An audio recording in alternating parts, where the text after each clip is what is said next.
Okay, guys, thanks for checking out the channel. Let's get right into it.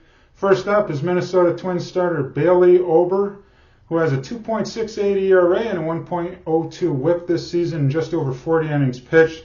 He's just had no run support over his last couple starts.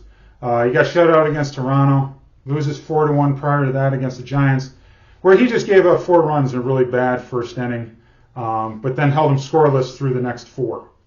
So, one bad inning and his numbers look a lot worse than they kind of really are, if you know what I mean. And prior to that start, he gives up 1 run against the Dodgers in 6 innings pitched, strikes out 6, only walks 1. So he's a 6'9", 260 starting pitcher. He's a big boy. And you just look over his history. I think he's pitching really well. I think Twins fans are super excited, especially about the long-term future. He was a super late draft pick. I think he was like a 12th round draft pick.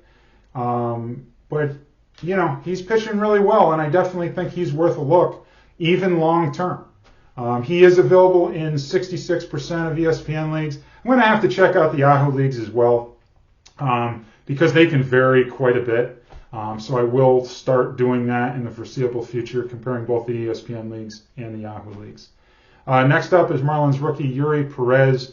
He's been one of the top prospects in all of baseball. He became the youngest pitcher to ever pitch for the Florida Marlins in a regular season game on May 12th. He went straight from Double-A. He bypassed Triple-A, going straight from Double-A to the major leagues. He's just a month and a half past his 20th birthday. Just threw 5 shutout innings against the Angels, only gave up 2 hits. Did walk 4, so that is something to keep an eye on, because he has walked 10 in just, I believe it's 19 innings pitched. So that is something to keep an eye on if he does have control issues. But he has 19 strikeouts in 19 innings pitched as well. So he will strike out a lot of batters, but it's that control that, it's not crazy, but it is worth keeping an eye on, just in case, he walks 3 or 4 batters a game, because obviously that can, obviously affect things. He is available in 73% of ESPN leagues. It's actually gone down slightly. He was available in about, I think it's about 65% of ESPN leagues. So I think people are just getting off the hype train a little bit. And I think this is, a good opportunity to take a look at him and possibly pick him up. Next up is, again, a Minnesota Twins starting pitcher, this time rookie Louis Varland, who has won 3 of his last 4 starts, including throwing 7 shutout innings against the Astros his last time out, which is obviously pretty good. He's a hometown product, which is cool. So he went to college in Minnesota, born in St. Paul, Minnesota, and now obviously reached the big leagues with Minnesota. So I think that's pretty cool.